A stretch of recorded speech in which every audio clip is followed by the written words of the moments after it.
The man looking at me almost growled. "This, my dear cousin, is a real dilemma that you have set me with, and I do not like it in the slightest." At that, the judge studied the letter again. I saw his eyes running down the page, back to the top and down again, as if he was trying to find some error that would allow him to dismiss it or get an easy way out. He put it down on his desk and glared at me again over his half-moon lunettes, his thick grey eyebrows like twitching hairy caterpillars over his pale blue eyes. As he fixed them on me, I felt myself wilt, even though I was merely a kind of petitioner. Any prisoner in a dock before him must have felt terrified. Also, I don't know why he called me cousin. We were kin, yes, but not even second cousins, and somewhat once or twice removed too. Still, as we were all members of the extended Burrows family, cousins was a convenient form of address to use. This was Alexander Burrows, Lord Ravelston, a Chief Justice of the Scottish Court. Today we were seeing him in his legal chambers, and he was dressed in his ordinary dark clothes, not the imposing scarlet robes and white wig of his office. Still, it did not reduce his air of authority. I felt intimidated in his presence, even though he was a kinsman. Guilty parties, before him in a dock at a trial, must have quailed before him. I had seen him in court once or twice, and, I am tempted to say, that was his natural habitat, one where he could dominate with his commanding presence. A bit over the usual height, well built, the scarlet robes of his office adding to his authority. His speech then had been confident, direct and fluent. His diction, in flowing English, but interspersed with expressive Scots dialect words, made him all the more ominous and a figure of power. Today his speech was more measured, his words carefully selected. I certainly had presented him with some great difficulties. He let out his breath, leaned back in his padded leather chair, and I heard it creak as he shifted his generous figure. "Gentlemen, first, what I will say must go no further than this room." He gave a nod to me and the other man in the room, another cousin, James Burrows, the advocate. "We are all members of an old family. We keep our family ties, despite it having a number of branches. We keep in touch with each other, and we advise and help each other. I know too that over the centuries we have been very careful. We are cautious by nature, and it has served us well." His voice was sonorous and measured. "But now you present me with this. Confound you. It is a severe problem." He looked at the other figure in the room, the man beside me, then at me, and back to the first. "James, my dear kinsman, I respect your opinions, so eloquently put. It is on a par with other legal submissions you have authored. In fact, I might even be somewhat sympathetic, but this is a time for great care. Especially, the stability and the order of the realm must not be compromised. Also, I must, as befits my own position, do all in my power to maintain it. I have a lot of influence. People look to me for guidance, I know, but I have my rivals too, and some of these would be all too happy to see my downfall or disgrace. I have to watch my own actions." That was a rare admission. "You will be aware, no doubt, that my fellow lords, in fact, just about all of the nobility, are jealous of their privileges, and too, there is the innate conservatism of much of our Scottish society. It is only 50 years since the Jacobites tried their rebellion. Fortunately, it looks as if it was their last. Most people do not like disruption. Certainly the Lords and Parliament and all authority will not tolerate agitation at this time. Our nation is in a desperate war with the French, and any French ideas will be greeted with the greatest suspicion. These revolutionaries have upended French society. They have even executed their king and queen and savagely slaughtered their nobility." Alexander shook his head in disapproval. "There cannot be the least suggestion of that here. Maybe there are some things that need modified or changed, but not at this time. Any changes must be done cautiously." "My dear cousin," James Burrows broke in, trying the familial touch too.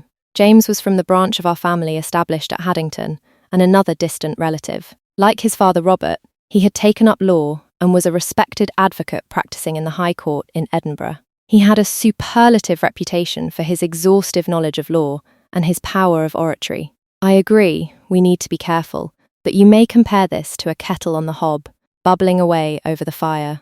You may press down the lid, but the underlying steam pressure will build up eventually, most likely explosively, and with much greater damage. Steam has a terrible power." Alexander glowered at this. I knew there was a political difference between them. James made no secret of his Whig leanings. Alexander pretended he was above politics, but he was a full-blooded Tory. My own politics? I like to think that I was eclectic and practical. Whatever worked best. I see you are influenced by the inventions and work of Mr. Watt, but we are dealing with human beings and society here, not some steam-powered mechanical gadgets. Alexander's tone was dismissive, but he was too well-bred to actually sneer at a kinsman. I was watching their arguments, very interested, very concerned and very impressed, but knowing I would be better to keep my mouth shut before these legal lions. Their oratory was much better than mine. I was a businessman and landowner. I liked to think carefully and long about anything I had to say, as I was not an orator. I preferred the written argument. You could say this was a family meeting, of sorts. We were all related, in a way, members of our extended Burrows family. Since our progenitor Jean Boudreau had come to Scotland about 5 centuries before, the family had survived and expanded. From the original lands in Blackhaw in the Scottish borders, hardly bigger than a laird's estate, we had branches at Stirling, Dunfermline, Edinburgh, Glasgow, Dundee and Haddington. There were now even branches in England at London, Reading and Salisbury originating from an ancestor who went to England with King James 2 centuries ago, did some services for the king, and was rewarded with lands that had remained in the family since then. Robert Burrows, Lord Headford, from Reading, was a member of Pitt's cabinet. I am John Burrows, of the Stirling branch of the family. In contrast to some of my relatives, I am by no means noble. I suppose I should call myself a laird, as I own a substantial amount of property, but in fact, I am happy to be a simple businessman. It is due to our family's hard work, thrift, investments, and business acumen that we had prospered well. So well, in fact, that I owned properties and lands, some inherited from my family, but much I had acquired myself, which I leased to tenants, and the returns from this, and some businesses keep me and my family comfortably off. However, my prosperity is also due to my tenants and workers, so I have a responsibility to them. I want them to be well-fed, well-clothed, and well-housed. This may seem altruistic, but it has its benefits too. Happy, healthy tenants make good, loyal workers. Also, like my own family, I feel that education and training for my tenants and employees' children is important, so I contribute to the stipends of 2 school dominies for the children's instruction. Education has been a strong part of the upbringing of the Burrows' offspring over the centuries and contributed to its success. I want the same for my tenants. I once had the pleasure of meeting Mr. Dale, the owner of the mills at New Lanark, and spent a very instructive afternoon with him, discussing his philosophy, and I was pleased that many of my own opinions and policies agreed with his work and beliefs in a caring society that provided for the welfare of workers. But Mr. Dale's mill was mechanical, and I could see that mills like his would become severe competition for hand weavers. One of the villages in my lands also provided a centre for some weavers, and therein partially lay the problem. The weavers, as a group, seem to have been especially influenced by the ideas of the French Revolution, perhaps also spurred too by the examples of the Americans 20 or so years previously. Their occupation and livelihood was also threatened by the introduction of mechanical weaving that produced cloth far more quickly and cheaply.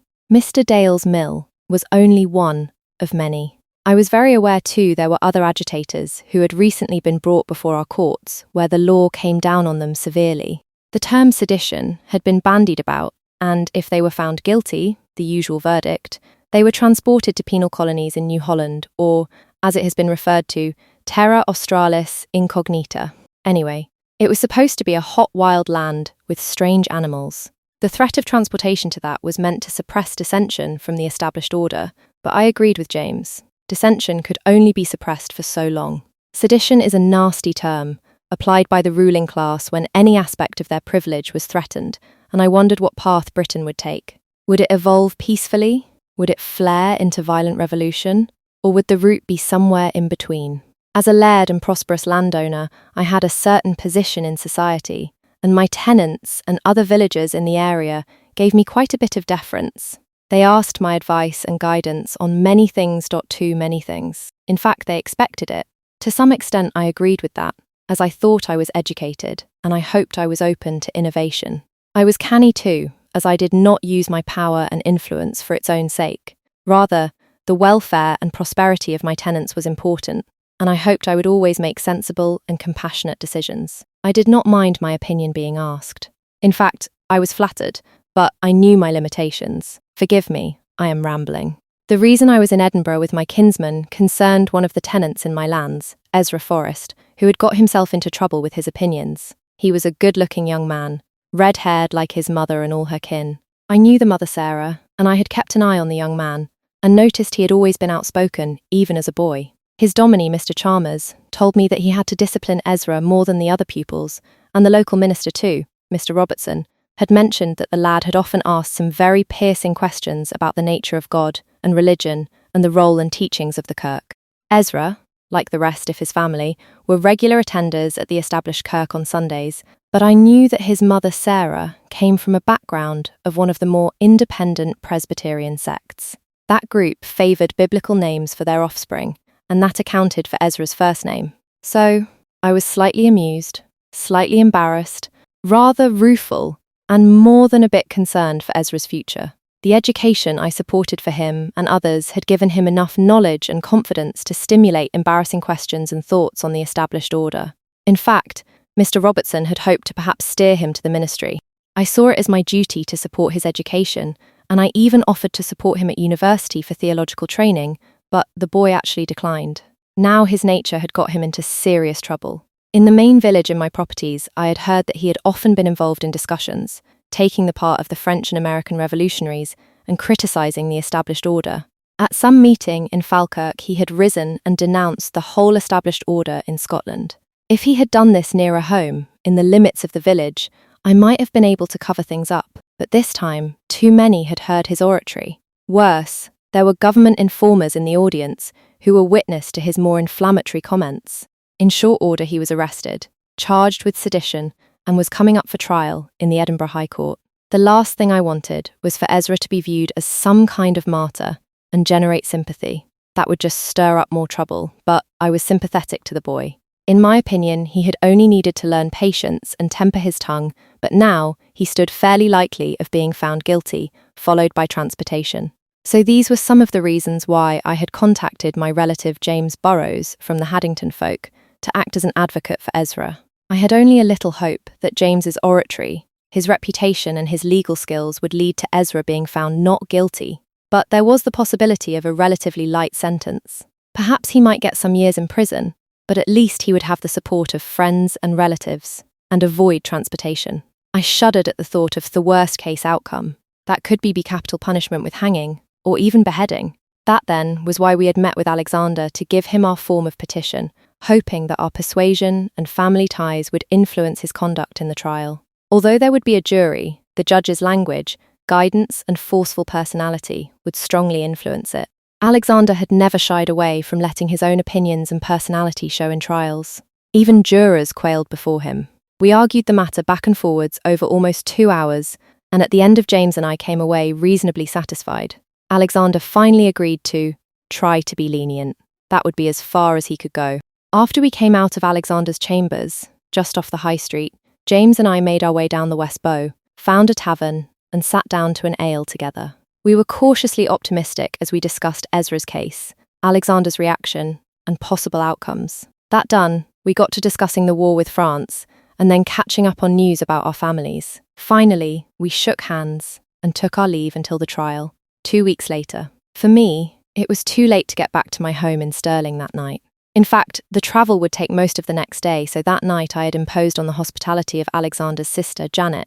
She was married to another legal man, the successful solicitor Henry Cossar, and lived on a small estate about 2 miles west of the city. James had offered to put me up for the night, but his own quarters in the city, a single room off his legal office, were very cramped. The Cossars were very hospitable and lived quite well, and I caught up with their family news too. Janet had 2 more brothers, Arthur, an accountant in the city, and Robert, a colonel with the Royal Scots Greys. I had wondered what route to take to get home to Stirling. The shortest way was to cross the Forth at Queensferry, but my mare Bessie had shown herself uneasy with water, so I decided to keep to the south of the Firth and take the road to Linlithgow and then to Falkirk, where I could find an inn and spend the night.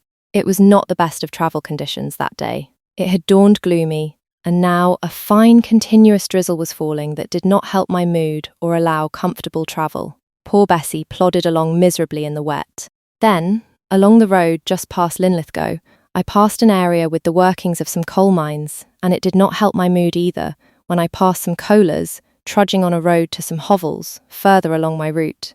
Men, women, and even children, all black from the coal. These unfortunates were tied to their mines like serfs, and it stirred at the back of my mind that their situation was inconsistent with the ideas of freedom bandied about by our politicians. It was fertile ground for the ideas of the French Revolution to take root.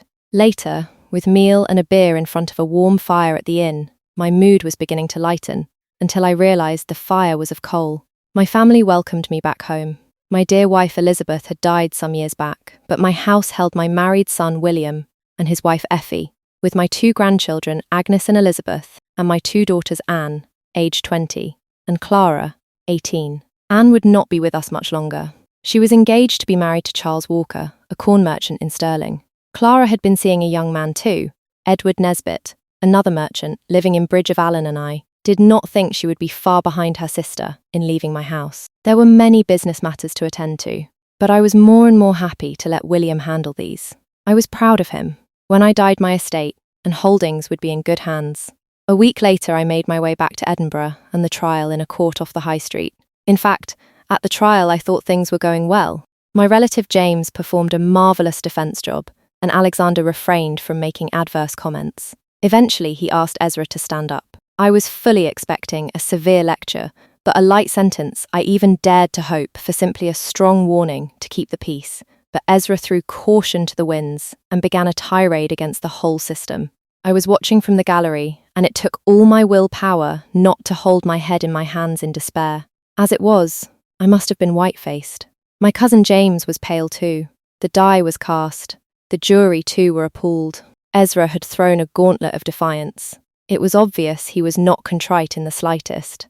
Our kinsman, the judge, had no option.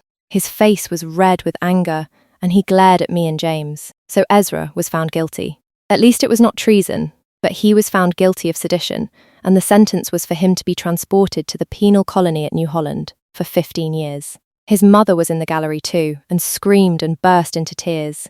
His father Watt was grim-faced. He was a steady, honest worker, and, although I have no doubt he disagreed with Ezra, for a parent to see their child sentenced to be transported was a terrible blow.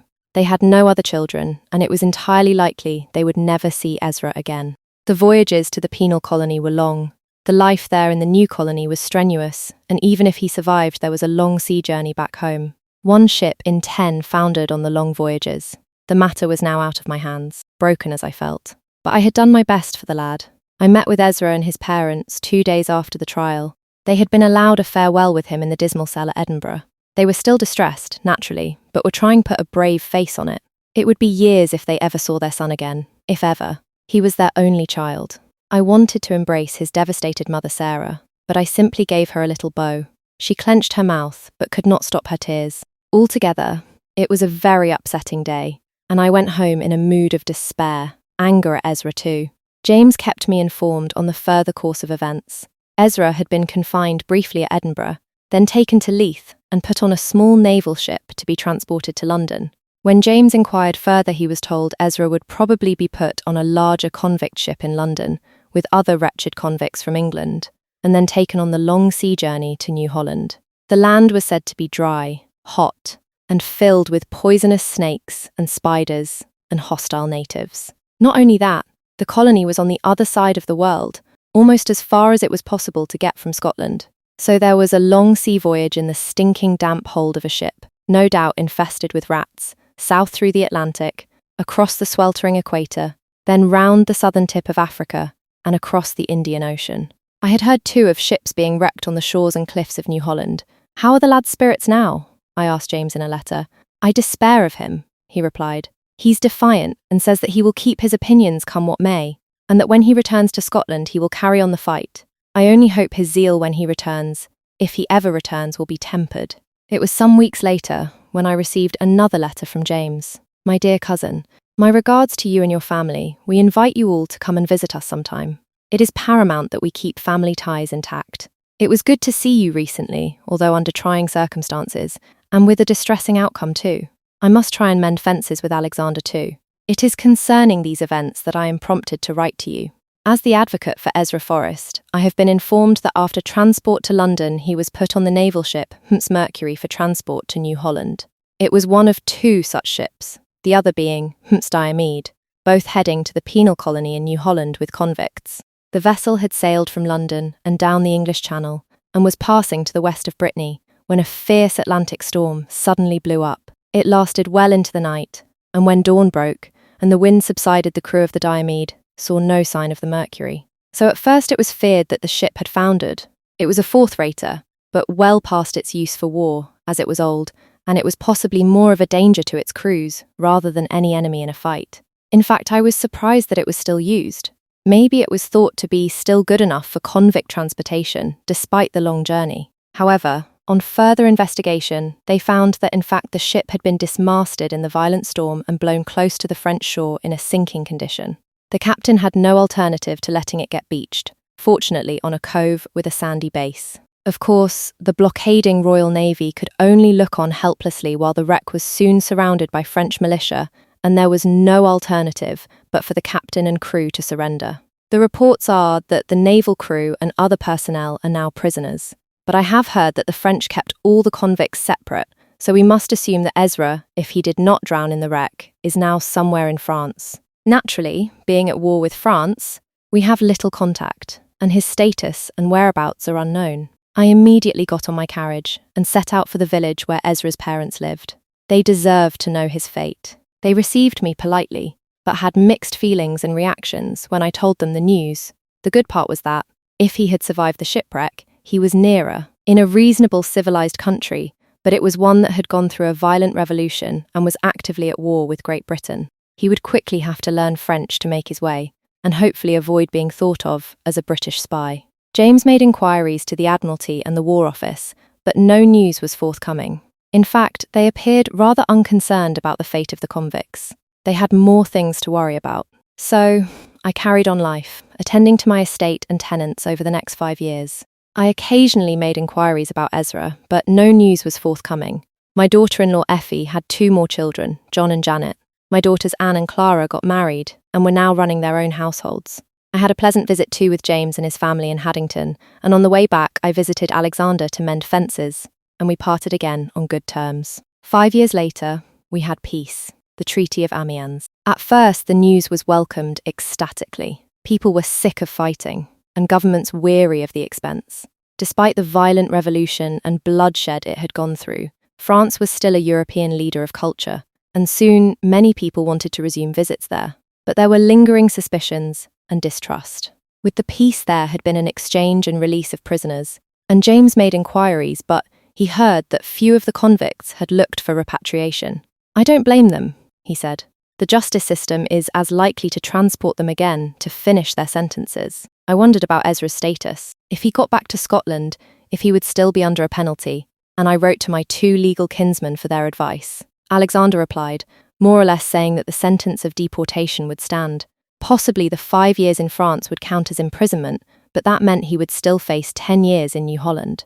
James's opinion was more encouraging. He said there had been a number of transportations for so-called sedition, but public opinion in Scotland and England was rising against these. More and more the term martyrs was being muttered about the men treated to the harsh sentences. If we were able to get a new trial there, would a possibility that he would be found not guilty. But James emphasized that Ezra needed to temper his language, and maybe he should try for a different judge. He commented that our kinsman Alexander would strongly resist changing a previous decision.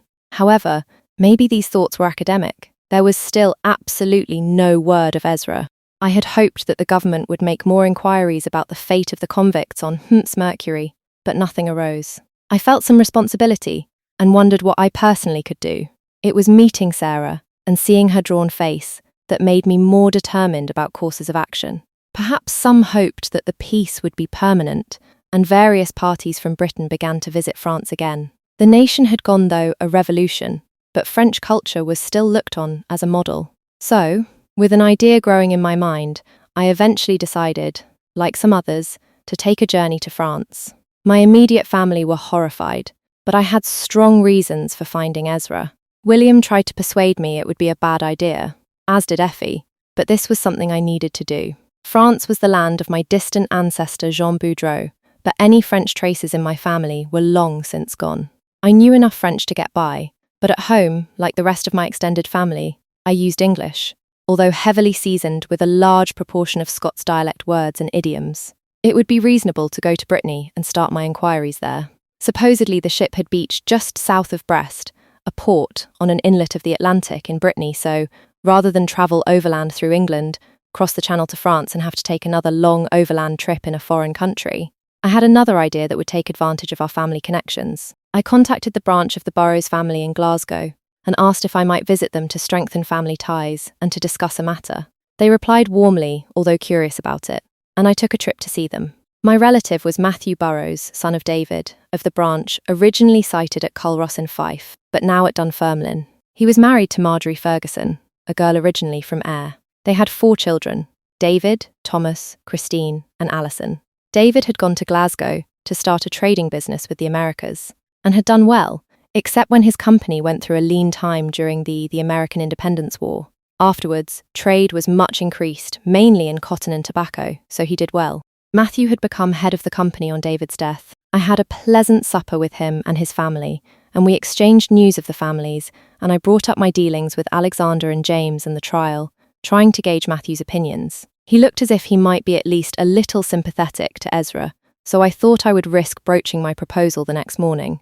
After breakfast, I explained the matter and tried to persuade him to use a ship to take me to Brest, find Ezra and bring him back, but in fact, Matthew was very sceptical. He quite rightly commented on the unjustified expense of sending a boat to France on a kind of wild goose chase, as he phrased it.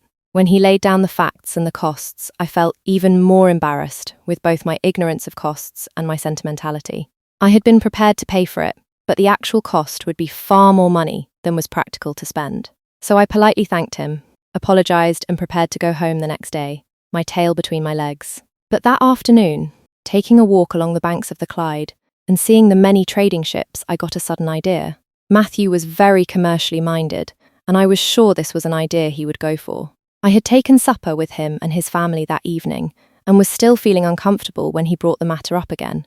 My dear kinsman, I got to thinking over your request again. To be blunt, I still think your idea is foolish, but if you are determined to pursue inquiries, I wish you luck. That is all I can do. Unfortunately, as I emphasised, the cost would be too much. Well, Matthew, I have been thinking too. We may have been at war with the French, but there is still a strong appetite for French wines. Understandably, with the war, the supply of these in Great Britain is very low. A lot of the customers for these hoarded their stocks, but I am sure they have all run out. As part of your business, you sell wines and spirits, and I am sure you know the situation all too well. Don't you think that if we now have peace, it might be a good idea to go to France, Bordeaux, and fill a ship with good French wine and bring it back? You could make a lot of money, maybe even more if you got fine French brandy. Matthew stared at me. I had his full interest. I'm thinking too, there would be a French market for some Scottish stuff. There's woolen cloth, coal and saltfish, but I'm sure there's also some goods in your warehouse from the West Indies and the Americas. Things like tobacco, cotton, spices and sugar. The French should have a strong appetite for these after all the years they were blockaded. As I spoke, I was getting more enthusiastic. It would be a good opportunity for Matthew to get a profit on each leg of the voyage, a businessman's dream. So, if you can get a boat ready to go to Bordeaux, it could drop me off at Brest and I can make inquiries after the lad. Your boat could even call back in Brest to return me to these shores. It's not very far at all out of the way. Matthew's eyes went wide, then narrowed, no doubt thinking of the money to be made. I had him hooked. John, that is a great idea. He laughed. You should have taken up trade, instead of being a country laird. That is a great idea. I will set this up. But you would need to be ready to board the ship on its way back. They can't delay more than 2 days. If you can't meet them, you will be responsible for making your own way back through France. He went deep in thought. I think I'm going to send my wife's nephew Archie with you. Marjorie looked up, startled, but obviously pleased. He's a good lad, I'm proud to say, a good head on his shoulders. He knows my business and has been involved with rum trading from the Indies and what was left of our stock of French wines and brandy. He made a face. As you said, it's got rather low. We have had to make do with Spanish, Portuguese and even Sicilian wines, but a lot of our customers yearn for some nice French clarets. This will be very good experience for Archie. A thought struck him. Archie wanted a week off, so I can't get to him right away. I think he's in Ayr.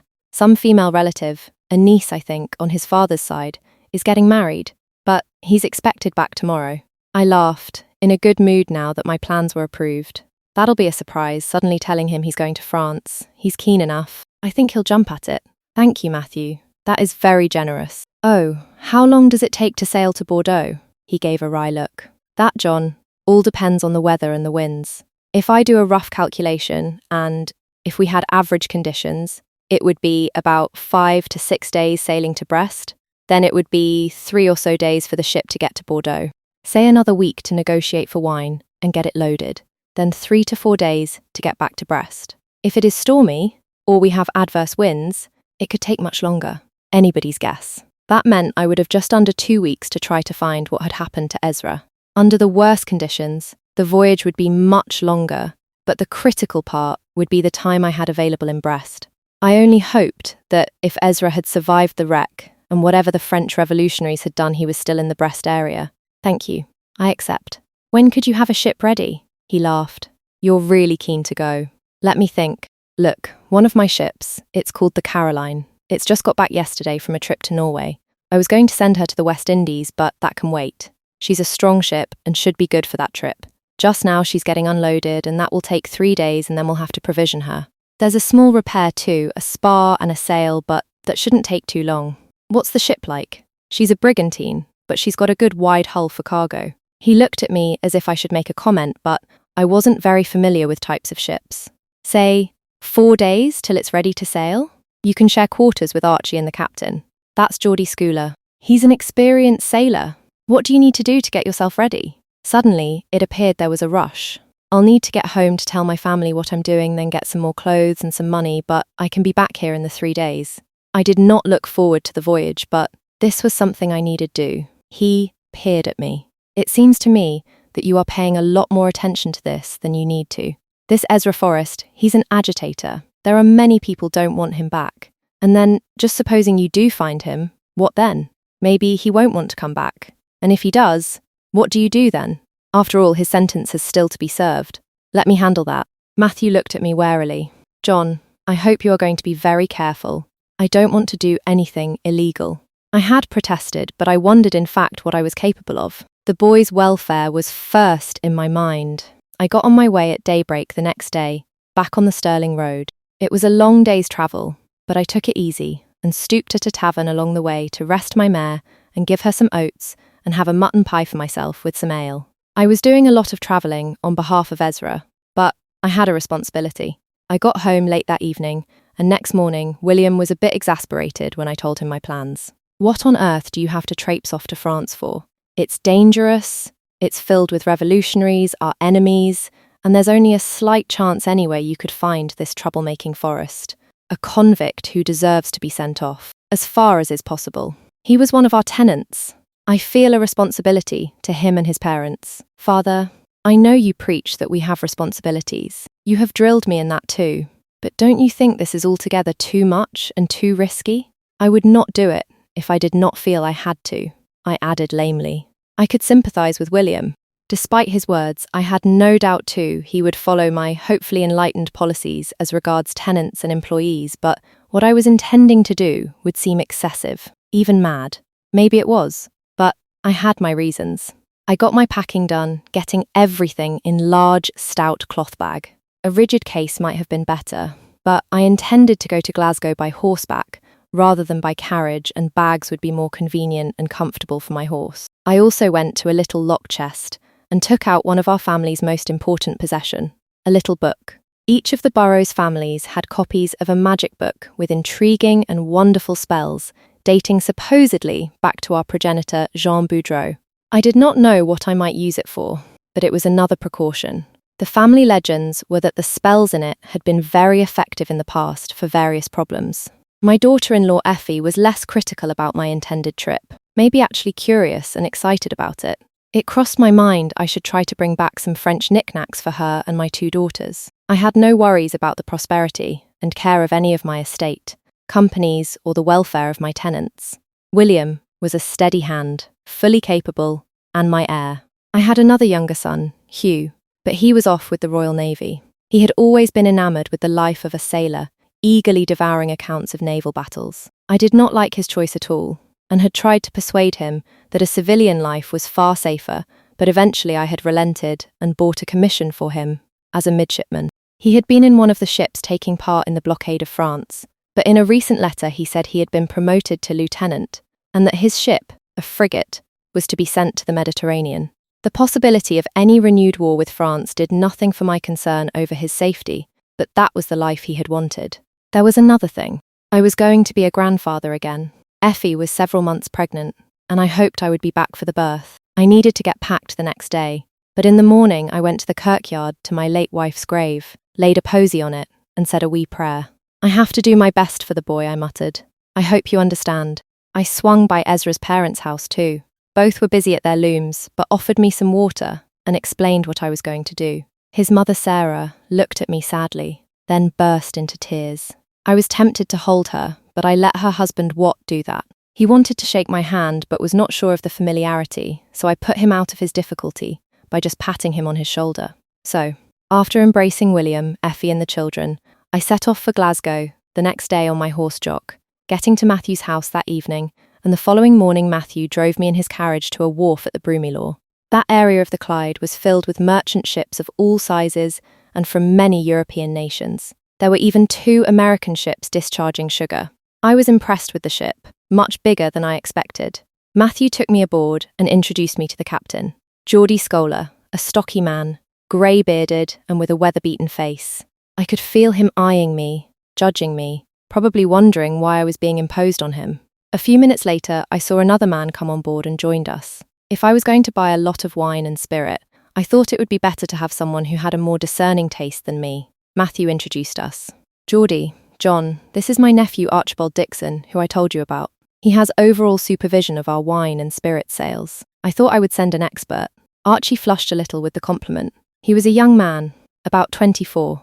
I was surprised that he had been given such a responsibility given his youth, but my kinsman would know what he was doing. Archie was another who got an appraising eye from Geordie. In short order, the crew were all aboard, some sails were unfurled, and we cast off and cautiously set sailing downstream, the river slowly getting wider.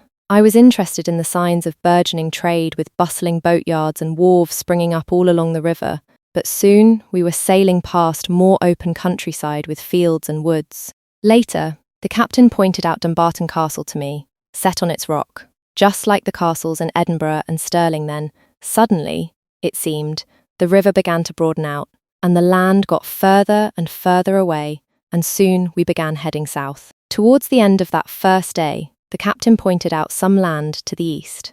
"That's the Mull of Galloway, your last sight of Scotland till we get back." He had seen my attention. "Don't worry. My mate Jock is a good navigator, and we're in open sea. It'll be clear sailing into the Irish Sea, unless we run into the Isle of Man." It was a joke, but did nothing for my peace of mind. I had supper that night with the captain, the mate, called Jock Crichton and Archie. Just talking to him, I was more and more impressed with the young man. He had been with the company since he was 16. He was keen and enthusiastic, and seemed to know all about the company's operations, but just seemed to be full of questions on many other things. This was his first time at sea, and he was asking all about the boat, the construction, the rigging, navigation, the sextant, and the chronometer. Geordie was amused at first, but soon began to explain the reason and why the navigation was so important. "We have good navigation now, but there was a bad disaster at the Scilly Island almost 100 years ago. You'll see the soon. 2,000 men died. That's what got the Admiralty to develop proper navigation." Mr. Dixon was asking about the chronometer. "We need it to calculate longitude for our correct position. It took more than 60 years to get a good one." He gave wry twist to his mouth. "But I'll still steer well clear of any hazard, Mr. Burrows. You'll be safe with me." The food was palatable, and we washed it down with some wine. We even had some fresh meat. Hopefully that would just last to France, but if we were delayed by weather, our diet would be limited to salted stuff. That night, as I bedded down in a small cot with my legs bent, just at the edge of comfort, I wondered how I could get used to being on a boat, but I would only need to do it for a few days. I was continually aware of the role of the boat, mostly gentle, occasionally more, but otherwise, I slept well. In fact, the journey went quite well down through the Irish Sea, and Geordie successively pointed out parts of the Irish coast, the Isle of Man, parts of Wales, and then the Scilly Isles. The ship gave a roll too, and when I had recovered from my lurch, I commented on it. I think the swell on the sea is greater. Yes, it's open sea now. Nothing between us and the Americas now. He laughed. The next land we see will be France. We are well into the channel now. It's a southwest wind, so we'll need to tack a bit, and it will be a day at least to Brest, if the wind and weather hold. It was the next morning when we saw land. That's the French coast, Brittany. It sticks out into the Atlantic. By my reckoning, we'll take 3 or 4 hours or so to get round the headland. We could turn south, and Brest should be in an inlet just round the corner, but there's some islands too, and I don't trust the charts, so we'll need to go a bit further west to avoid them before we turn east. We first saw some fishing boats then. There were some bigger vessels, including a brig flying the American flag moored at a wharf. Our ship cautiously edged into the harbour and to what appeared like a vacant wharf. As we were flying a British flag, our arrival attracted a lot of attention, some of it consternation, and it did not take long for an official to arrive at the dockside, accompanied by a dozen hostile-looking soldiers armed with muskets. The man barked out a demand on what our business was. I was the most fluent in French aboard, and I explained that the ship was dropping me off for some business, but then it was going to leave immediately to go to Bordeaux for trade. But you are staying here. Why? Yes, with your permission. Please, I would be grateful if you could help me or direct me. He did not overtly object, so I walked down a plank with my bag in my hands. Bonjour, citoyenne. I am John Burrows. I would be grateful if you can help me. Quoi? On what? He was extremely suspicious, but I was obviously only a middle-aged man, with no weapons and hopefully completely non-threatening. He directed me to a nearby building, draped with the tricolour French flag, and into a room with some table, ledgers and nautical charts on the walls, pointed to a chair, and sat down himself, suspicion all over his face. 2 guards with muskets glared at me malevolently, as if I was a threat to the French Republic. Well, monsieur, you will tell me your business here in Brest. I explained about the wreck of the ship Caroline and how I wanted to find the fate of the convicts. As soon as I have made my inquiries, I will leave. He leaned back in his chair. Yes, I heard of that wreck. It happened about 5 kilometres south of here. There is little left of the boat now. Scavengers have stripped much of it. That was 5 years ago. Much could have happened to the men since then. Yes, I know, but I still want to investigate the fate of some men who were aboard. They were convicts, and they were being transported. Do you know of anyone who could help me find their fate? He hesitated. He did not want me, and was glad to pass me on to someone else. I think Colonel Pay. He is in charge here, and I think his men may have been involved in the capture of the men on the wreck. But excuse me, Monsieur Burrows, this is a lot of effort for a man you say was a convict, don't you think? I feel I have a special interest in the man. I have a small estate where he was a worker, and I am inquiring on behalf of his parents. He was an only son. Our legal system found him guilty of sedition. The man showed his teeth. He was being transported because he wanted a free society. Was he influenced by our glorious revolution? The man was baiting me, but I just shrugged. I cannot speak to his ideas. There is something strange here, but I will let my colonel decide. He had me escorted to some barracks, where a guard questioned me suspiciously, but let me in, and eventually I found myself in a room with the colonel, much younger than I expected. He must have been badly injured at one time, as a badly healed scar across his upper lip and cheek disfigured his face. Ah yes, Monsieur Burrows, I remember. That was about 5 years ago. The ship was not very seaworthy, and it was driven ashore in the storm. It had sprung a leak, and some men in the holds were drowned. But the ship's officers, crew and some marines were imprisoned, then taken to Paris. Now that we have peace, I suppose, these have been repatriated. But the convicts, as you would understand, these did not want to be sent with the military personnel. They were held briefly in jail. Some were offered their freedom if they joined our armies, but most refused. I had to listen carefully to him. His speech was impaired by the scar on his lip. Colonel, do you have names and where they went? Let me see, monsieur. Or should I call you citoyen, as we now do in France? Whatever you are happiest with, Colonel. He went to a cupboard and pulled out a ledger. This is a record of things that happened here. He took a minute to find the page. Yes, here it is. The record of the men who were apprehended. The name you are after? Ezra Forrest. I felt a great relief when he nodded and pointed at another page. Yes, here we are. Yes, you will be pleased to know he was one of the survivors. These men were all taken to the local jail. He turned a few more pages. Yes, that group, 43 in all, were later taken to another prison in Landano. That is 24 kilometers from here. 15 miles, 4 or so hours travel. But I had to keep going. They would have records there? Of course. This is France. We do things properly here. Is it possible you can direct me there, Colonel? Monsieur Burroughs, you say your name is, our countries have been at war more than 10 years. Maybe we will soon be at war again. Now you come along wanting our help on some questionable mission. Also, I cannot have you wandering over the French countryside. Maybe you are a spy. It is not so long ago that there was vicious fighting in the Vendée to the south of us. Reactionary elements were fighting against the Republic. How do I know that you are not here to foment more rebellion? He was trying to find a reason to expel me or even stick me in jail. I assure you I am not. Colonel, you can send guards with me. Please, I assure you, as soon as I have found the fate of that man, I will be only too happy to leave France. Our nations have been at war. I am glad for peace. He studied me as if trying to see into my soul. I hope I can believe you. He took a deep breath and released it like a prolonged sigh. However, as it happens, I have something to send to Landano tomorrow, so we can supply you with an escort. In the meantime, there is an inn over there by the wharf. I suggest, Monsieur Burroughs, that you catch up on some proper food and sleep there, then be ready at 8 tomorrow morning. There is a stable there where you can get a horse. Unless you want to walk, we will escort you to Landano. The Caroline had left, so I was totally on my own. I had to keep going. I was to have suspicious guards hovering over me, but at least they would know the way, and that would save me blundering about the French countryside and arousing suspicions. It was better than I had hoped for. The inn was reasonably comfortable, and the food quite good too. I was not a connoisseur of wine, but I drank what was served with the meal, and it was quite palatable. I hoped Archie's negotiations would go well, and the French were friendlier than those I had met. 2 soldiers came for me the next morning. They were still suspicious, but fairly correct in their manner. They were on horses, while I was on a badly sprung cart. It was afternoon when we got to the prison, and I was able, after fielding many more questions, to see its governor, Paul Lamine, another ex-soldier. He was missing a good part of his left arm and was fitted with a hook. Another who had been injured and maimed in the wars. This man, too, had to check his records.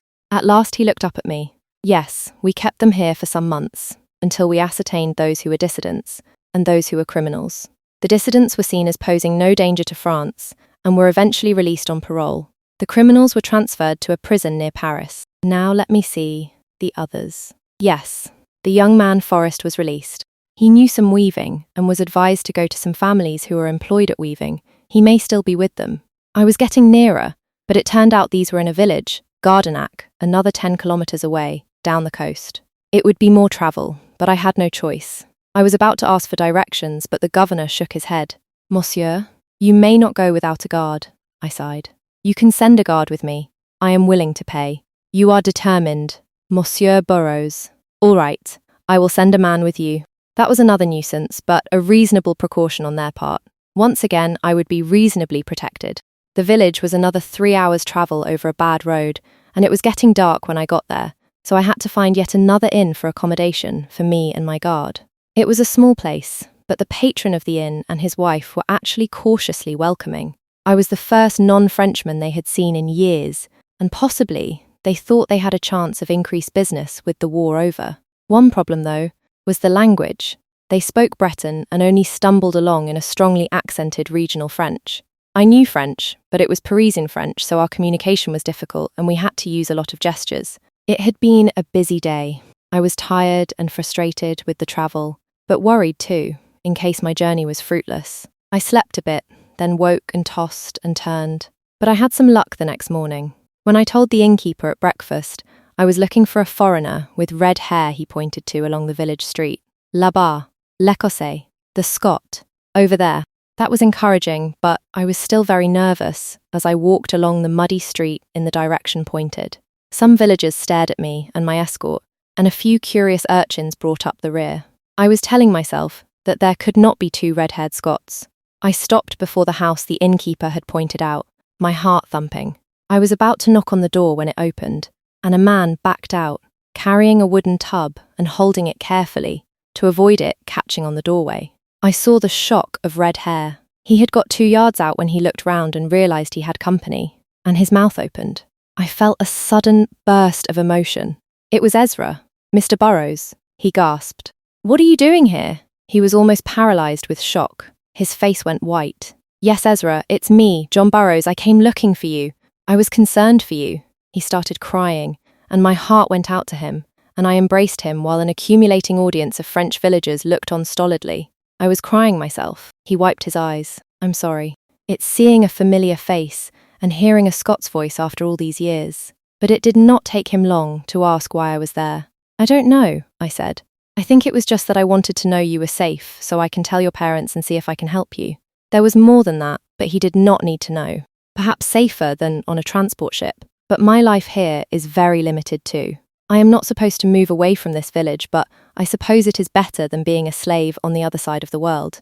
Most of the French don't move much from their villages either. But I miss my parents and my country. Do you want to get back to Scotland? If you do, I can take you. At least if the French are willing. I have wondered about that if I ever got the chance, but I don't want to be a prisoner again. I was in despair on that stinking hulk they called the prison ship. One man had already died before the storm, and some other prisoners drowned in the hood, but I'm not happy here. Ezra, the political climate may be changing in Britain. I think we could appeal the verdict or get you a new trial, but you would have to keep your mouth shut. He shook his head ruefully. Yes, I have no problem with that now. I see I was too bold and defiant. Now I have seen the effects of revolution here. Tens of thousands have been killed, guillotined or shot. They called it the Reign of Terror. It was close to anarchy. Most of the victims were totally innocent. Even in the village here, they dragged 2 people off, and I heard they were executed. They had simply made someone jealous, and they had no proper trial. At one point too, I thought they might execute me. Revolutions and anarchy give scope to the bullies. At least, Napoleon has now taken charge, so things are better controlled now. Now the ordinary people may be better off than before their revolution, but not much. Revolutions cause so much bloodshed. I clapped him on the back. He was beginning to moderate. What have you been doing here? I got work with a weaver called Noel Lagadec and his wife Marie. In fact, I have learnt some new techniques from them. They do not pay me much, but I have a small room, and they feed me. The other villagers are still suspicious of me, so I have not made any real friends. Yes, I want to return. Then why don't you come back with me? I explained how I had got there and that Matthew's ship would be back at Brest in a week and could return us to Scotland. Yes, I would like to get back home. I thought about Ezra and wondered how I could hide him when we returned. The first was to make sure that the fewer people the better knew he had returned. Then, make sure no one saw him and recognised him. My estate was big enough, but word could still get out. I wondered about hiding him with the other Burrows families, even the English ones. A Scottish servant could appear there with little problem, and if Ezra grew a beard, he would be unrecognisable. Or I could do something else, a much more effective disguise, but a very drastic one. Ezra said goodbye to the Lagadecs. Actually, it was slightly emotional. They had treated him fairly well. After that, it took us 2 days to get back to Brest, where we took a room at the same inn I had used before. I was a bit worried in case the ship had already come and left without me, but the landlord said he had not seen an English ship. But I was still worried, and when I checked with Colonel Pailly, he said it had not. Non, Monsieur Burrows. You are not trapped here. I gather you found the man you were looking for? He asked. You were very lucky. Yes, he was one of the convicts being transported. But he survived. He has worked in a village with a couple of weavers. They treated him well, but he wants to go home and I am taking him. He is sure he wants to go back? He was a convict. What will happen to him when you return? I don't know. I hope I can get his sentence commuted or get a retrial. I wish you luck. You are a determined man. Thank you, Colonel. I had something else to do. Remembering the 3 important ladies in my life, I asked the Colonel for his advice. He burst out laughing, and we were friends. Tiens donc, Monsieur Burrows. So even in uneasy peace, we certainly must remember our women. Let me see. Brest is a small town, but there is a woman here who used to be a milliner in Paris before the revolution. I am sure she would like some more creative work, as our Breton ladies are, shall we say, rather conservative in their styles. Why don't you see if you can persuade her to make some lovely Parisian-style hats for your ladies? I had wondered if you were a spy, but I cannot think a spy, however subtle, would use millinery as a cover. The lady, Madame Flock, was delighted to do a quick job and, rather embarrassed, I collected 3 ladies' silk hats 2 days later. I was feeling generous. I thought the Colonel and I had established a rapport, but I thought of something else to make sure. I got the little book out of my pack and went to see him. Colonel, forgive me mentioning it, but that scar you have is very disfiguring. He glared at me but nodded. Yes, it was an Austrian musket ball, 2 centimeters to the side, and I would not be here. Still, I am alive. Colonel, I know some medical procedures. They are rather unorthodox, but they work, and I think I can reduce the scar. Are you willing to let me try? You think you are a surgeon? He shrugged, as only a Frenchman can do, and I took out my book and began reading. What is that? Oh, I am just reading the instructions out loud to make sure, but now I have to try to manipulate the flesh. Allow me. It was the words of the healing spell that were important, but I rubbed my hands gently over the scar, as if it was me who had the healing power. He winced and cried out, but, as I expected, in minutes the skin and flesh round the scar began to reform and fill in. Finally, there was only a pale line. He felt at it, then rushed to a mirror on the wall and roared his pleasure. Then he looked at me. Monsieur Burroughs, this is uncanny, but I will not complain. Neither will my wife. I thank you. You are waiting for your ship? Yes. Then I wish you safe travel home. You may board it freely, and the young man you are with powers like that, maybe you are better out of France. My soldiers will not bother you as you leave. However, I was very relieved when the Caroline arrived 2 days later and tied up at the wharf. The French soldiers were watching us, but did not hinder me or Ezra as we boarded. Colonel Pyle gave me a wave. Geordie the captain welcomed me when I brought Ezra to him. I see you were successful, Mr. Burroughs, sir. And this is Mr.? This is Mr. Thompson. I burst in and I told him about my travels. I was very lucky to find Mr. Thompson. Mr. Burroughs, I will not ask the whole story, but I get the impression that this young man will want to keep out of sight. You obviously have an interest in him, and you are related to Mr. Burroughs, my employer, so I will not say anything. Thank you, Captain. Your trip was successful? I asked Archibald. He gave a great smile. It was a great success. Now we have the ship loaded with as many barrels of wine and brandy as is safe, and we sold our sugar and tobacco within 2 days. Matthew will be pleased. So we can get away? Geordie broke in. Yes, in fact I want to leave right now. I don't trust these French. He spat into the sea. Oh, I think you will have no problem. How will you go back? I asked. More or less the same way in reverse, allowing for the wind, Mr. Burroughs. We'll need to take it cautiously out of this inlet, but with a good steady westerly, like there's blowing just now, we can make good speed once we're in the open sea. We quickly cast off, and an hour later we were sailing out of the inlet and into the Atlantic. It was a west wind, and our path was against it, so the captain had to tack the ship carefully between the rocky shores until we got out into the Atlantic. As we headed north into the Irish Sea, I pointed out various headlands and capes, but Ezra was getting more and more on edge. Finally, we saw Ailsa Craig. Then the captain pointed out Arran and Butte. 2 hours or so later, the Firth narrowed into a river, and with the west wind still driving us, we made good speed to Glasgow. When we had safely tied up at the Brumilor, Geordie sent a man to tell Matthew that we had arrived. Ezra was watching cautiously and stiffened when he saw 2 official-looking men heading to the ship, but I recognised their uniform. It's all right, it's just the customs. They'll want to see the wines and brandy and the manifest to decide how much to tax the goods. That should cut into Matthew's profits, but he'll still do well out of the trade. Geordie came to us with a bundle. Mr. Thompson, sir, just in case, this is clothing like a sailor would wear. You'd better put these on and pretend to be a sailor. You can coil these ropes. He passed them to Ezra and set him to ostensibly working on the deck. Ezra now looked like any other of the deckhands, and I was not going to tell about him. That night we ate and slept under Matthew's roof. I got a welcome, but Ezra got a more cautious treatment. He was given a pad in the kitchen. Matthew took me aside. This young man you brought is essentially an escaped convict, but I will pretend I do not know. Perhaps the law has been too severe, perhaps not. I hope he avoids further trouble. If he needs to go to America, I can get him passage on one of my boats. I'm offering this as you are family, and it looks like this man means something to you. Thank you, Matthew.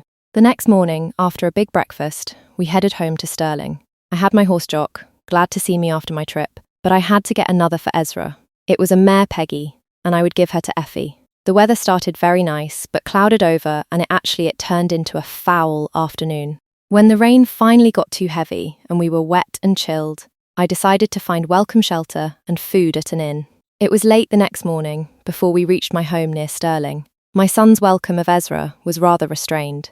In fact, I suggested we refer to Ezra as John Thompson, supposedly a man who I had met in Glasgow, and had invited to stay with us temporarily, but was eventually heading to Perth. That was a lie, and not a very good one, but it would help if the authorities ever questioned William and his family about visitors. Effie and my 2 daughters were delighted with their hats. I was feeling pleased with my choice until I realised the word could get out that I had been in France. That was careless of me, so I got them to say that I had been visiting in Glasgow and got the hats from a boat that had been trading in France. To get Ezra out of our house, I found him work with one of the farmers in the area, warning him to keep on the farm and out of sight. He could not live with his parents, but they had an emotional reunion and afterwards saw him regularly every week. I warned them to keep quiet about him.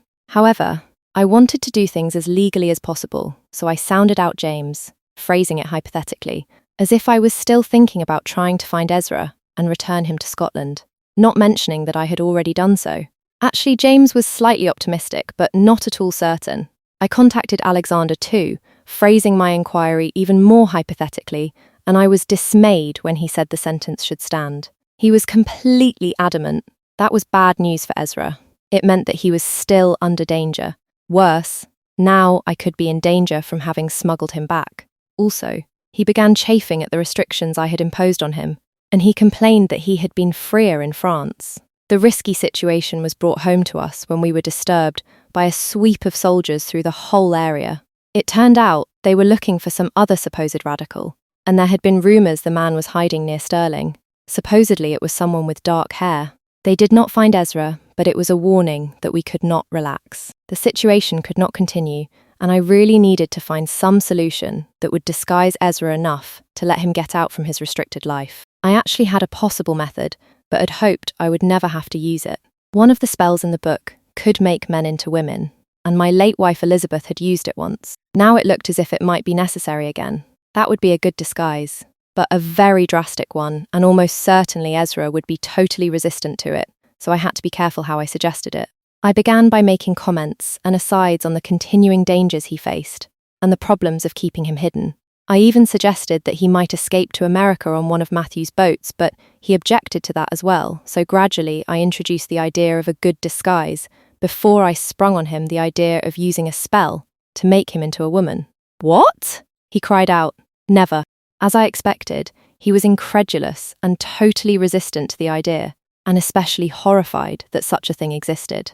In fact, it took another 3 months of him chafing at his restrictions before he began to weaken.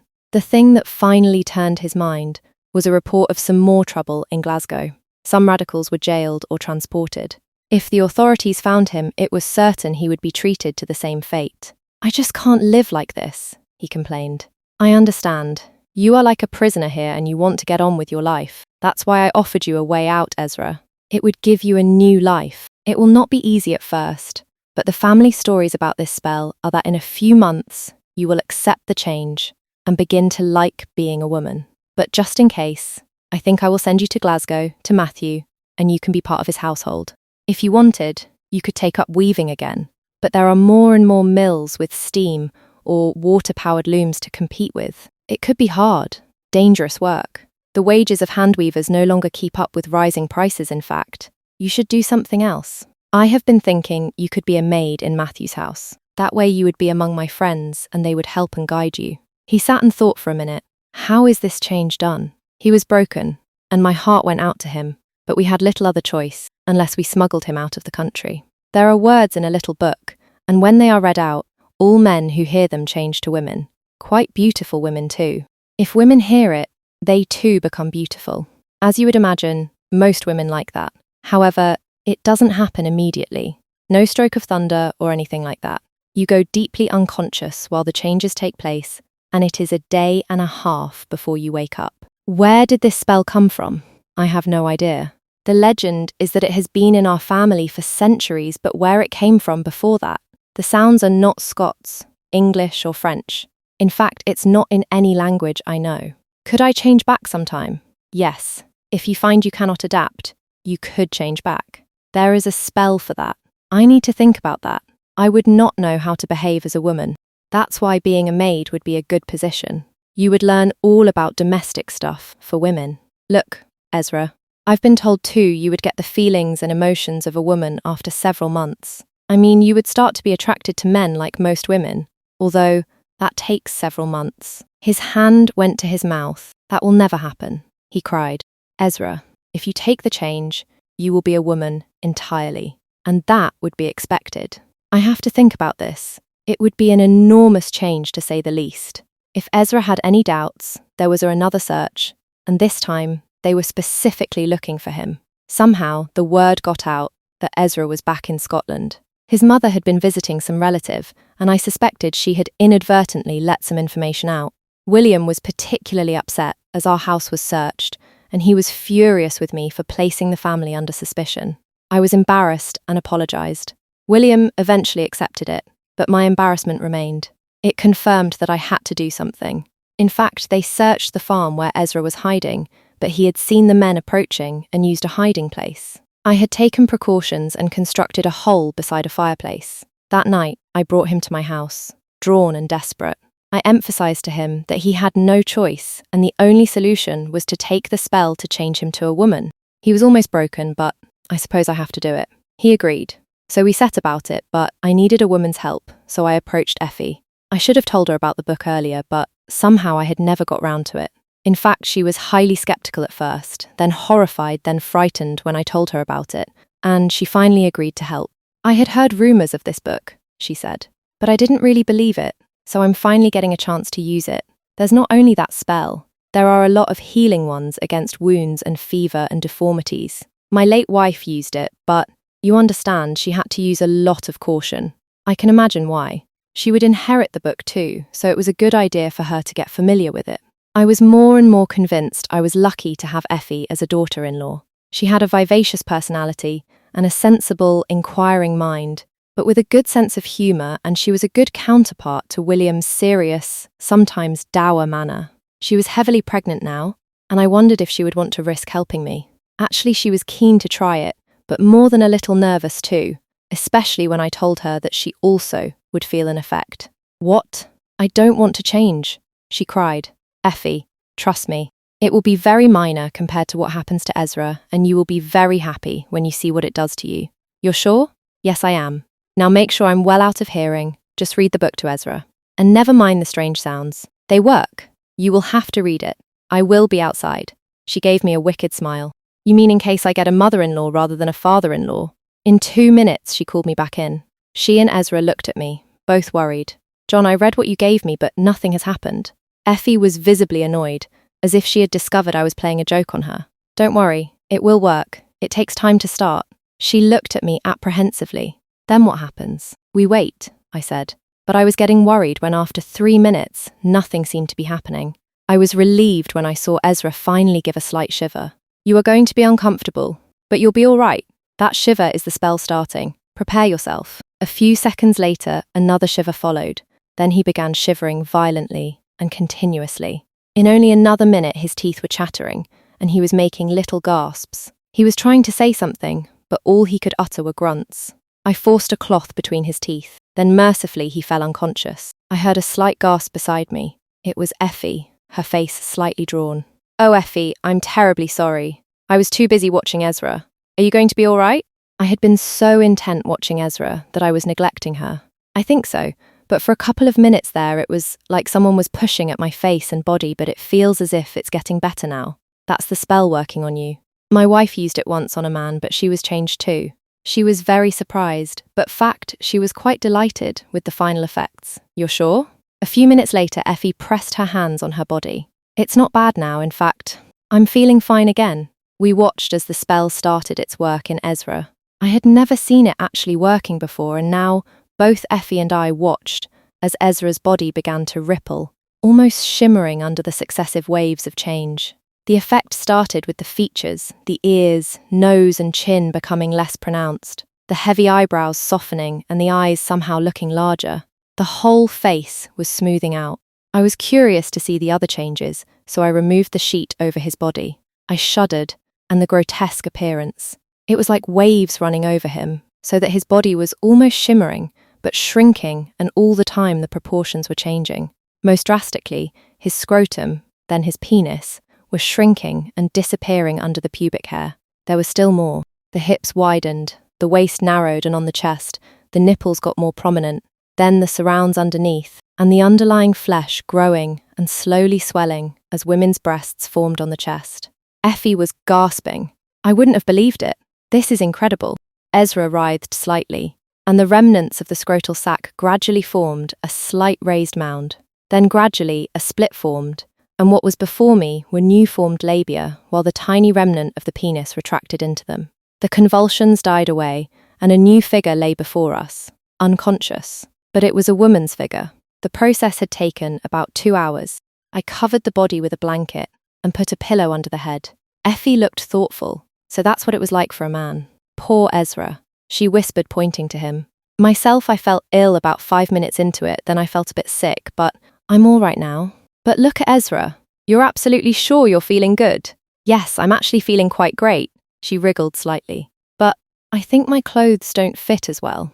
I had seen how her face had changed, but she needed to see it herself. Go and take a look in a mirror. You will be very pleased, Effie. She was a pretty girl, and I liked her a lot. Now she was a beauty. I heard a squeal of delight, and Effie came running back. She ran her fingers over her face, and all over her body I looked great. Oh, I'm so pleased. She looked down at the new woman. But what about, her? She's still as hairy as a man. That's all right. The male hair falls out soon after she wakes up. But we can't call her Ezra. We need a female name to help her new identity. Yes, you're right. How about Marion? Effie ran her fingers over the girl's brow. She's slightly fevered. So what now? Marion is fine. We just have to leave her. Nothing else we can do except wash her once or twice. Maybe you should do it. She's a woman totally, and it would not be right for me to do it. Maybe you can get her some clothes too, Effie. Use some of yours you are finished with. I'll pay for some new clothes for you. That met with her approval, but better wait till I get my shape back after this baby, she said, holding her round belly. William had very mixed reactions. He was horrified that I had used magic, shocked by the change on Ezra, pleased with the effect on Effie, but apprehensive of the future, relieved that the former Ezra was totally unrecognizable. The only thing not changed was her red hair. As I predicted, it was a day and a half when she gave some spasmodic movements and twitches and began to wake up, and finally her eyes flickered open. Effie, she's a woman now. Can you wash her and tidy her up and dress her? I wouldn't be right for me to do it. In an hour, Effie had Marion ready to see me. She had put a woman's nightgown on her. I was pleased. She had a woman's body, although still as hairy as a man. She looked up at me, apprehensive. How do you feel? I asked. You warned me about this, but I'm sore all over, she whispered. I've felt my body. I'm all changed. My voice is higher too, but I'm hairy still. Don't worry. That will fix itself soon. The male hair falls out. How do I look? I squeezed her hand. To be honest, just now you look terrible, but in an hour or so you'll feel better. And in a day, you'll be a beautiful woman. She was trying not to cry. Now, I have to give you some advice. Listen very carefully. We have all done something that people will find shocking, so you must never tell anyone. But you have a new life open for you. Don't fight this change. Accept it. No, you should welcome it. Do your best to learn from Effie and other women. Watch them and copy how they talk and act. It will be different, but I think you'll find it fulfilling if you let it. You're safe now. There is no way anybody would recognize you. You're a woman, a beautiful one, so act as one until it becomes absolutely natural. Ezra has gone. We're going to get you dressed and you'll be able to walk about freely. Oh yes, we're thinking of Marion as a name for you. Do you like that? She shrugged, I suppose so. Have you done this before? Not personally. My late wife did the change at least once. She used other spells too. Ones to heal some illnesses or injuries. It's a Burrows thing. It's passed down through the generations, but we prefer women to use it. As you can understand though, we keep it secret. I'm grateful, but why are you helping me so much? It's a risk for you. I have some sympathy for you. A personal interest. You and your parents were my tenants, I added hastily. What now? We'll give you a day to recover, then we'll get any male hair off you and get you out of here. Just in case though, I'm going to take you to Glasgow to my relative Matthew. You'll be a maid there, and his wife will train you in domestic things. I don't want to be a maid. Maybe you don't, but it's a good way for you to learn about domestic things, and they can watch over you and train you. You could work in a factory, but the work would be hard, possibly dangerous. Farm work could be dirty as well as hard. I want you to try it at least. If you hate it, I'll help you do something else. We set off the next day. This time I took my small carriage, but Marion was very quiet on the journey, still trying to come to terms with her new life. We made good time and arrived at Matthew's house before dark. I had made sure to contact Matthew earlier. He and Marjorie cautiously welcomed her to the house, but immediately put her under the charge of another maid and gave her a garret room. He was shocked, but he agreed that Ezra was in the best possible disguise. Yes, I suppose it's a way to keep him, or her, out of mischief. I do not like this, but that idea of yours made me a lot of money, and I am grateful. Just before I left, I took her aside. You are safe here, Marion. Do your work and learn. As to your future, it's very likely that by several months you will have totally accepted your new body, and you will be happy as a woman. If you are not, I'll change you back. I promise. But that would mean you would be in danger again. So, in that case, I think we will try to get you to America. Probably we can smuggle you there on one of Matthew's trading boats. I'm tired of boats. I wondered what to tell Sarah and Watt, and I finally told them that I had Ezra hiding in Glasgow, but I did not tell them about the change I had done. A month later, Effie had a normal delivery without any problems. It was a boy, and they called him James. But it was 3 months later when I had a letter from Matthew. My dear cousin, my regards to you and your family. I thought I should write to you on some things. First, I should say I have sent several more boats to Bordeaux and done well with the wine trade. I thank you for suggesting it to me. However, it looks as if this is coming to an end. The French officials have become more and more unwelcoming and cause us greater and greater trouble. It looks as if the French dictator, Napoleon, is establishing policies that will shut Britain out of trade with Europe. That will be totally unacceptable to Great Britain. The nation needs the trade. And anyway, a continuing British policy is to prevent Europe being dominated by any one state. So it increasingly appears that the Treaty of Amiens will be just a pause to allow the belligerents to get their breath back for another round. So we are not done with war yet.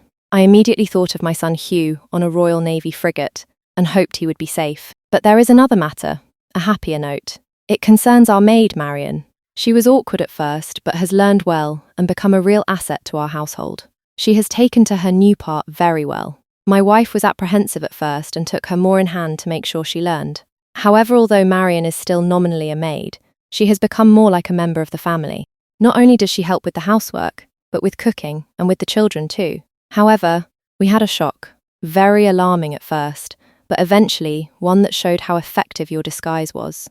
We had an unexpected visit from our relative Alexander Burrows, Lord Ravelston. He was though in Glasgow to act as judge for a trial and gave us a surprise visit, family ties, you know. We did not have time to hide her, so he met Marion. It looked like he did not suspect anything. In fact, he was quite taken with her. Most ironic. I asked her about it afterwards, and she admitted she was terrified at first. So was I. However, Alexander showed no signs of recognizing her, so we are all very fortunate. Anyhow, you must come and visit us sometime to keep up family ties, and you can see how she is doing. I would also welcome more business suggestions from you. From my family to you and yours, our sincere best wishes and regards. Your cousin, Matthew. That was very gratifying, but I got an even more encouraging letter some months later. You met my nephew Archie on your voyage. He does well at work, and I have been giving him more and more responsibilities. He has become rather a frequent visitor to our house, but I must say that it is not really us he wants to visit. In fact, it is Marion. He met her when he was visiting us some weeks ago, and it was immediately obvious that they were both very taken with each other. So it did not take long before he found excuses to make many more visits to my home. Actually, both Marjorie and I are delighted. Marion has become a lovely young woman, and we like her very much. She would be a good match for Archie. I was very pleased at the news. All was going well, and Marion had accepted her new life, and had even accepted the attentions of a young man. I had an interest in her, but there was someone else who needed to be told about my actions and Marion's progress, so I paid a visit to her mother Sarah. It was a fine day, and we sat outside her house with some ale. Unfortunately, her husband Watt had died a few weeks before, so there was just her now. One less to shock with what had to say. My sincere condolences, Sarah. He was a good man. Thank you, Mr. Burrows, sir. Sarah, I chided. That's not necessary. You will call me John. I did not look forward to the next part, but I had to tell her. Sarah, I've come to give you some news. Now, please forgive me. What I am going to say will sound terrible, but I did it to save Ezra. I had her full attention. What was this? You said he was in Glasgow. He is in trouble? Sarah, there was more to it than that. You know that the Burrows are an ancient family, and my own family in Stirling is only one branch. In their possession, the various branches have copies of small ancient book, and, please hear me out, this is a book of magic spells. As I expected, she began eyeing me as if I was off my head. Magic? Spells?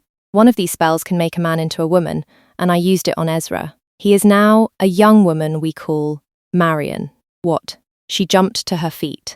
That's evil. It's horrible. She was staring at me, wild-eyed, even more horrified than Ezra had been. Call it what you want, but this has saved Ezra from prison, and transportation again, and maybe even saved his life. You will be pleased to know she is now a beautiful young woman and has a lovely disposition.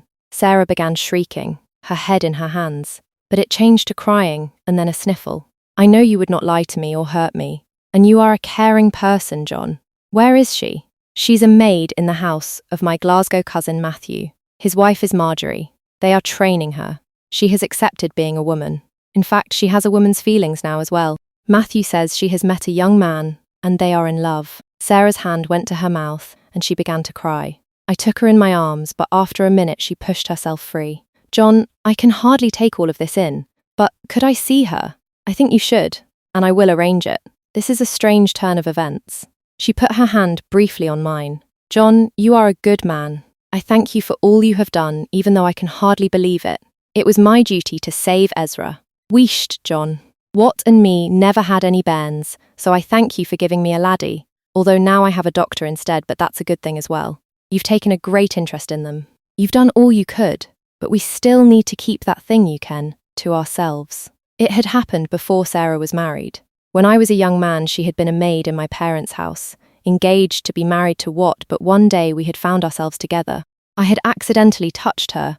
She pushed me back in fun, and then we were kissing and pressed together in a mutual, quick, unexpected, primitive attraction. We were tearing each other's clothes off, our lust growing the more our flesh was exposed. Then we were joined and made passionate love. We could not help it. It was just a sudden burst of overwhelming desire. After, we're both appalled by what our lust had led to, and we agreed to pretend it had never happened. However, very soon afterwards, Sarah married Watt, but discovered she was pregnant. She knew it was by me, and I offered to marry her. It would have been a terrible scandal, and she refused and was adamant that it all should stay a secret. No one was ever told, so Ezra's true parentage remained a secret. Even though I married my wife Elizabeth a year later, and we made a very happy life together, I kept a discreet interest in Ezra's life. No one else in either of our families knew. So, Sarah and I had a son, but now we had a daughter instead. Sarah desperately wanted to meet her new daughter, so I arranged for Marion to visit me so that she could meet her accidentally. My family had no idea of the real reason, and I wanted to keep it that way. The two women embraced tearfully. Marion was wearing a high-waisted dress, after the latest women's styles, and she looked very comfortable and elegant. She was a beautiful young woman. I am glad how she has turned out, and from what Matthew said, it looks as if she will make a good match. Their tears of happiness in that visit made it wonderful. Epilogue A, month later, I had a letter from my cousin Alexander. My greetings to you and your family. I trust all are well. I am writing to tell you that I have just come back from yet another visit to Glasgow. This time I presided at the judgment and sentencing of 2 murderers. I also paid another pleasant visit with our relative Matthew, his charming wife Marjorie and their family. I had the pleasure too of meeting his newly married nephew Archie. Archie has told me about some trading voyages to France. I was interested to hear that you had gone on one of these as well, to Brest.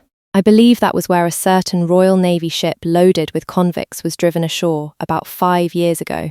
I am surprised, dear cousin, that you did not think to tell me about the voyage and purpose. I remember too a query from you about how to treat convicts who might be returned to Great Britain. However, I also had the pleasure of meeting Archie's new wife, a young woman called Marion, who I had actually met before at Matthew's home. She has striking red hair, and I have to say she's a really bonny lassie. Previously, I believe, she was a kind of ward of the family. At the previous time when I met her, she appeared afraid of me, although her manner relaxed somewhat. I cannot imagine why she should have been afraid of me. However, Now she appears to be more confident and courteous in my company, although occasionally a bit demure. She skillfully deflects questions about her past. I can only assume there was some past momentous event in her life. However, John, I also remember your concern for a former tenant, and I am reminded of the powers of a certain book in our family's possession, one that has played an enormous part in our family's history. But these are fanciful, imaginative thoughts, surely. They should remain so, don't you think? My regards to you and your family. Affectionately, your cousin, Alexander Burrows, Lord Ravelston. So Alexander probably knew what I had done. Archie should have been warned to keep quiet about my trip, but it looked like mercy and family ties had tempered Alexander's otherwise strict adherence to the law. Of course, no one would believe the truth anyway, and if he tried to push the matter, it would lay him open to his political or legal adversaries. Myself, I began to visit Sarah more and more frequently, and when a year was past and her grieving period for what was over, I proposed marriage to her, and to my delight she accepted. I left the house to my son and his growing family and moved to live with Sarah in another house. It is smaller, but completely adequate.